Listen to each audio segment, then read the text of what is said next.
Hey everyone, thank you for joining. If you're watching live, thank you for rewatching this. If you're gonna watch the replay, I'm Andrew and I'm here with Tudor, and we're gonna start this session soon. We created this session as a friendly conversation. We're calling it a fireside chat. So imagine that you're today with friends and would like to know more about uh, marketing, communication, and behavioral science. This is where we have these conversations. This is the very first public fireside chat, and we're open to having conversations with you after a few minutes of introduction. And hopefully, you're going to join us live, so you can leave your comments in the comment section in the live stream, so we can pull them out and we can discuss them live with you. So right now, we're gonna jump right in because let's keep it, valuable. Time is Compact. precious. Time is precious, and for sure, we'll do it again also. So there's no point in having all the answers here right now, because we're gonna be just for a few minutes now, but we'll be available to further conversations online. So let's start. Welcome everyone, and thank you for joining. Just a few words about us. I'm Andrew. I'm the CMO of Reasense. I'm here with Tudor, the founder and CEO of Reasense. Tudor, just welcome and thank you for your initiative to have this conversation. Thank you for having me here and for organizing this, because I'm really excited. I'm a bit nervous, but it's a fireside chat, not a conference, so we're going to work with this. That's amazing. So you can get to know us and reach out to our LinkedIn profiles. I'm gonna also show a few words about why we're doing this. We live in a world that's less empathic that we desire. So we created a mission out of bringing more empathy in the world. Unlike the surveillance and all the pressure and all the, how can I call them? Manipulations. Manipulation and lowball tactics. We're here to say that empathy should thrive. And you can find more about our company, of course, on our website. I'm going to show it just for a second. And you'll learn more about what we do. We won't talk about that right now today. So we're going to talk only about the introduction part in behavioral science. Of course, about our model, we made this year, we made our model public, and I created a series on YouTube. There are English subtitles, you can follow them. It explains the model and everything around how human behavior is identified by our company and how we address behavior intervention. And you're free to follow these links as well. But let's just jump in, because we have a few notes from Tudor. And Tudor, please go on. You're in charge now. Thank you very much. So I think there are three things I want to talk about today, us, to have a conversation around. One is market research and the role of market research in marketing. And I believe everybody knows that there are a lot of shapes market research can take, from desk research to ethnographic studies. So there are lots of solutions for people in marketing and communication if they want to understand their audience. However, not all of these methods are, let's say, fit for the world we live in, because most of the market research methods come from a time where we weren't disconnected, where information didn't travel this far. And today we live in a completely different world. And that requires an evolution in how market research happens. This is, let's say, one of the pillars of what we are doing, trying to understand how we can create a better solution for people in marketing and communication when it comes to them understanding their audience. Before jumping to the second point, as a practitioner in marketing, using these classical methods or very old methods that Tudor was just mentioning, I had the feeling that so many times they're not worth it spending time, not because information wouldn't be valuable, but because it wouldn't be actionable. And so many companies avoid doing this for a while now because it just takes time. They don't get the grasp of what's actually happening, and that's something that we're feeling like we need to work in blind, and that's not fair for our audience because gonna talk against them, not uh, to their heart.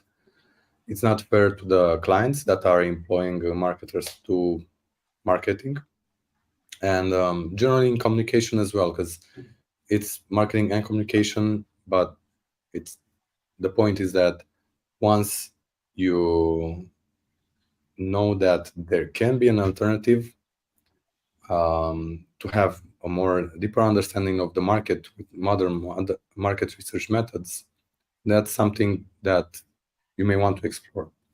But we'll talk about more about that in the Q&A if you have questions. For now, the second topic that we wanted to have an introduction around is psychology in marketing. And I'll pass it again to Tudor. I just want to say about the previous subject just one thing. And one of the issues with market research today is that it aims to help us understand how things are, while most of the people in marketing and communication are actually interested in how they could change things. So maybe it's not the right tool, the right solution for every situation, especially when you want to drive growth in your organization, for your product, for your business.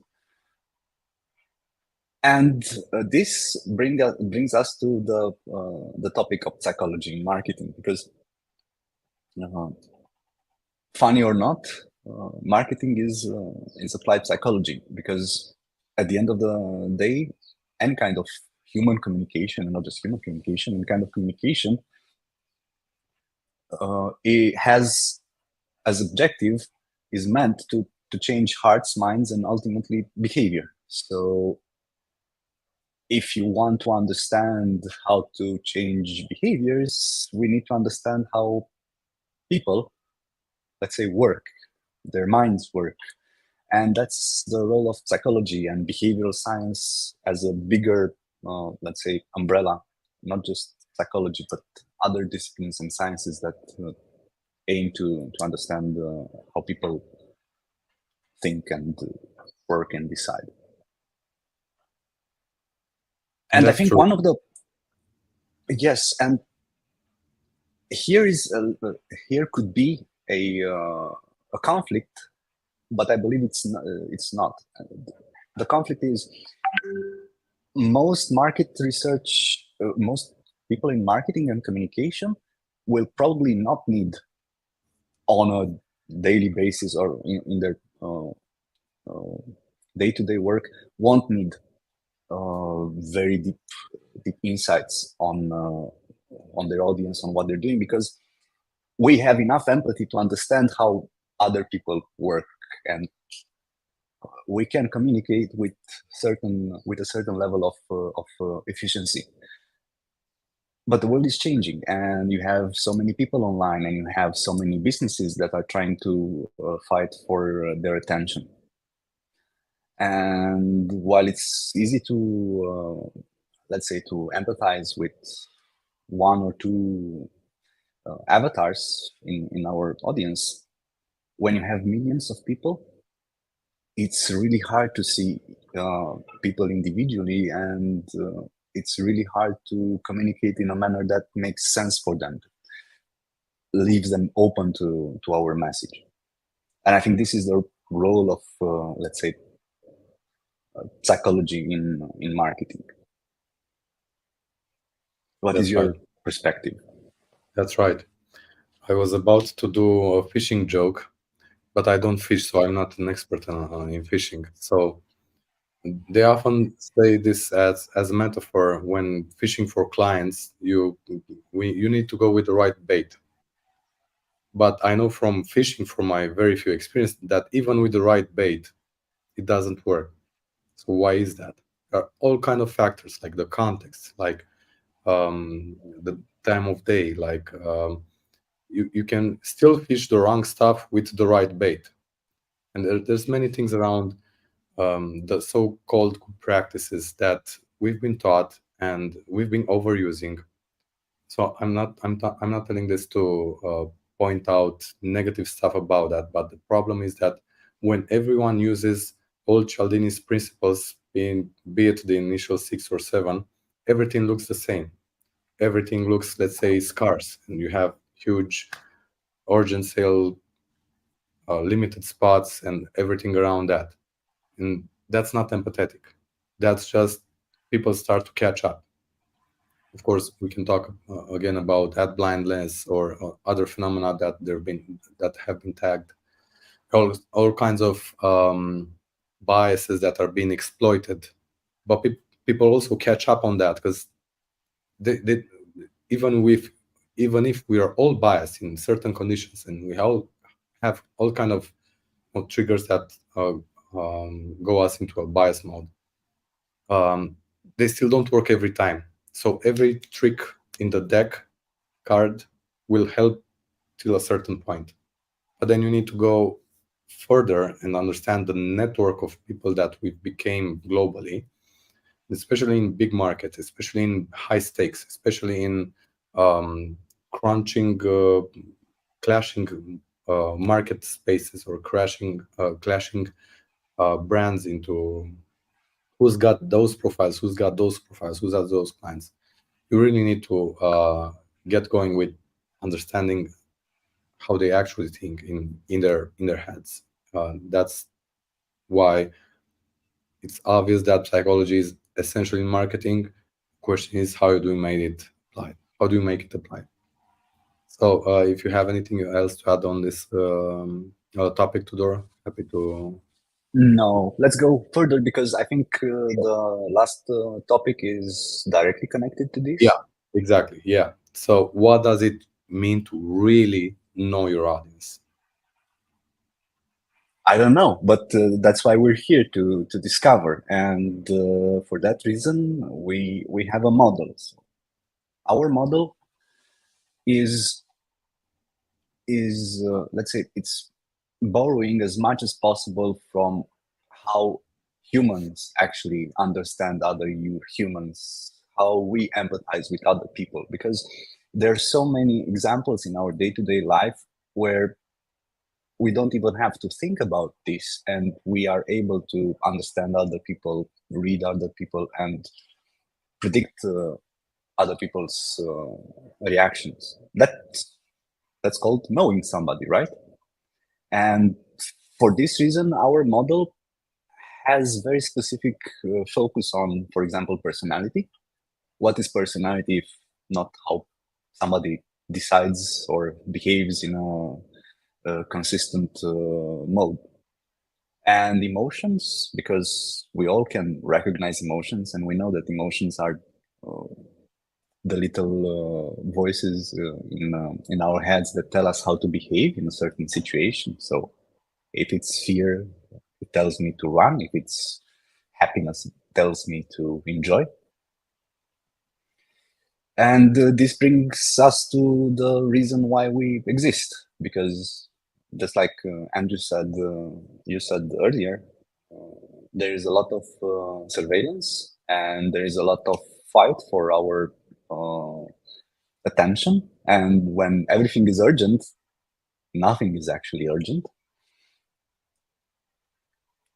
So we need a different approach, and this is what we're trying to bring, a different approach, a more human approach that is rooted into our possibly biggest gift we have as humans, empathy. That's right. And you mentioned earlier that when everything is urgent, then nothing is urgent. You believe we've already passed this tilting point? We may be vulnerable as humans, vulnerable to different, let's say, manipulation techniques, because look at how big of an issue dark patterns are in the digital world. I mean, the United States just passed legislation about this issue in the past couple of months. We are vulnerable, but we're not stupid. So and we adapt to pretty much anything. We adapted to ads. There were ads. There are ads everywhere. But try to remember the last ad you've seen. Yeah, that's right. So it's a losing game. It's a game that goes to the lowest common denominator. It doesn't have any other way of doing this. How about instead trying to know all the minutia of the lives of our audience, try to understand what they really want and delight them with bringing to them what they like, need, and value. Yeah. This is the work we have to do. Yeah. And we've just begun doing that. Just another follow up on the comments. So there are a few people watching us live. So if you have questions, we'd like to make this more relevant for you. So if you put a comment, we'll receive it in our studio, and we might receive it with a small delay. So 30 seconds, and then again 30 seconds until you'll see our answer live. So if you'd like to chime in the conversation, now's the time to leave some comments on the live platforms that we're streaming to. And of course, we'll have the private conversation as well with the one watching the streaming on the web platform as well. But thank you, Tudor, for the notes on what it means to really know your audience. I'm going to give here an example around a project where we first worked together, because that's a very interesting story, because I felt it, so I can share it with very. I think this is precious for the audience because you lived this experience starting from zero.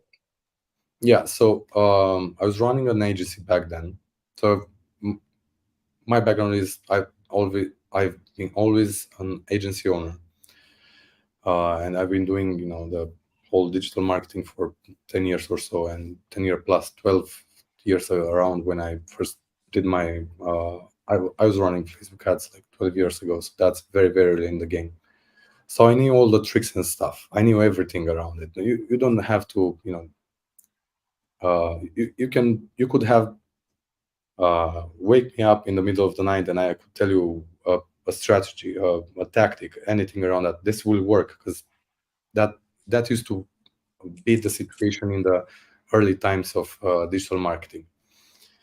But then in time, the whole trends caught up, and this momentum was shifting. And I had a lot of experience with real estate developers, and we've been working. We knew the context.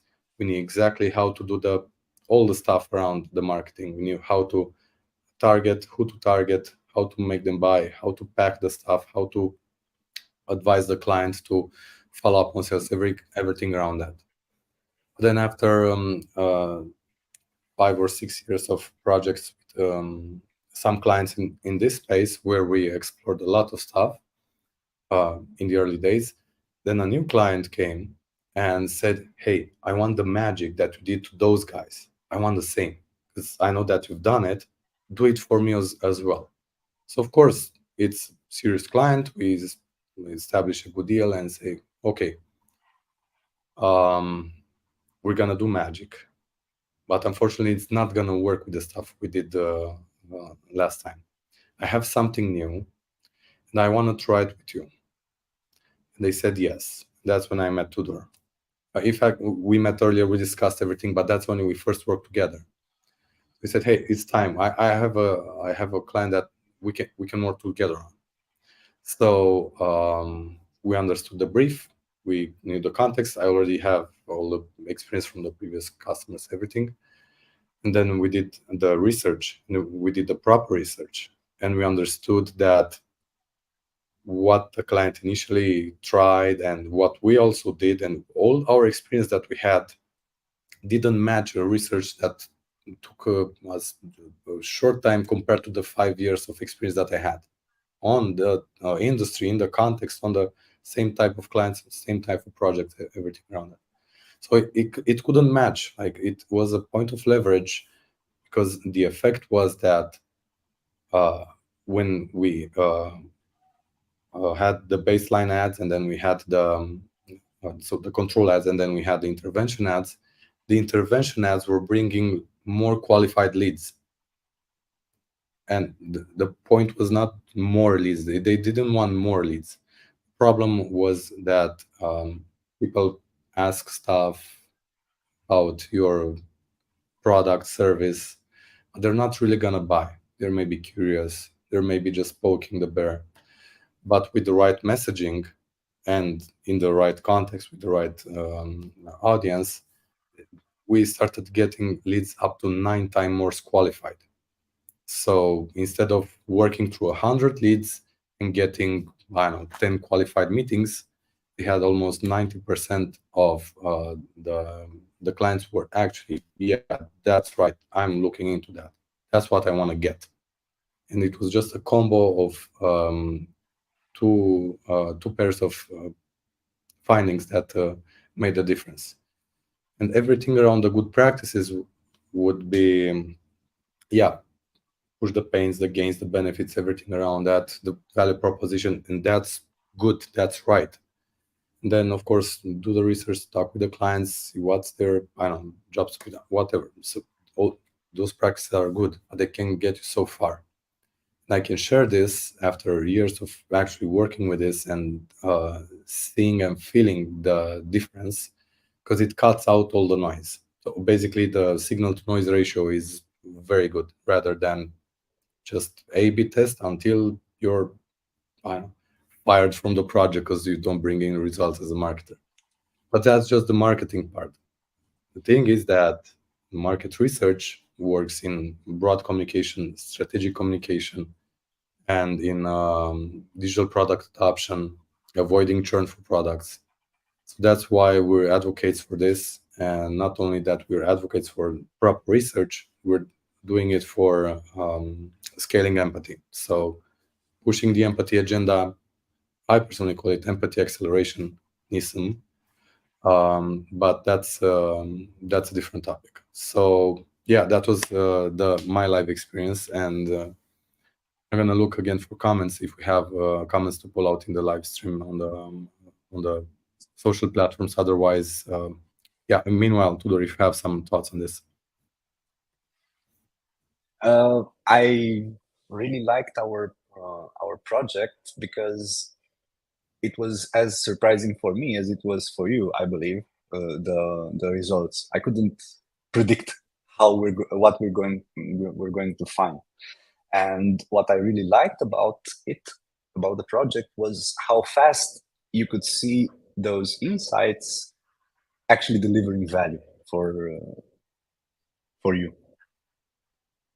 Yeah, that, And at the end of the day, I think we really like saying this: people don't buy the best product offering whatever. People buy the product or the offering that understands them best. And I think this is what you did for your client that time. You helped them understand their audience much better. And it wasn't a really happy moment or easy moment for them, because it was at the end or in the middle of the COVID crisis. There were the war in Ukraine just started. There were so many things that changed in the world. How we don't have the same mind, we don't decide the same way when things are changing around us. We change the way we decide. We change our priorities, and I believe you did this for that client, and they could really feel the difference. That was a nice experience, I I believe. agree. I really enjoyed that as our first experience working together. And speaking of what you mentioned about the context, so the pandemic context throughout the world and the war conflicts going on, this changes context, which implies that changes behaviors. And we know that everyone around us has a different behavior after these two major events in our lifetime. So when we look at previous research and previous statistics and everything around that, we already know and we feel that whatever we used as a statistic or research a few years back, now it's um, less than actionable, less than actually worth it. And Less what we're, relevant, yes. yeah, it's actually, yeah, less relevant. So when we're talking about um, adapting, and when we're talking to audiences from the future, you need to bring in tools from the future to have this. But I guess that's going to be a topic for our next fireside chat, because no one was brave enough today to leave a comment or ask a question. And I'm just going to say, hey, look, don't be shy. We'd like to have this conversation open with you. If you didn't see the message in our event description, there was a form that you can fill. So after this live streaming ends, we're gonna be in the streaming platform only with the attendees that aren't on the social platforms live. So the point of these conversations is to have more um, more sharing more about how this actually works and how this can help you. So uh, that's uh, that's the last call for comments, because we're gonna end the session, the live streaming on the And platforms. switch. Yeah. So everyone who watched live so far, thank you so much for attending, and I hope that gave you a sense of how we look at things, and how if we're really curious if anything clicked with you. So if you're watching this in replay, also we'd love to hear with you, and we'll follow up. And please, we encourage you to be open to a conversation, so we can give you more value. Because if we are going to have the right specifics of your context, then we can have a more personalized approach with your situation. So yeah, no more comments. Nothing showed up here so far. So to everyone who's been live on the social platforms or watching this in replay, thank you so much. We appreciate you, and we're gonna publish the next event soon. You'll get to know about this first if you're following us. Um, if there are no question and answers, we're gonna end the streaming soon, and see you next time. Thank you very much.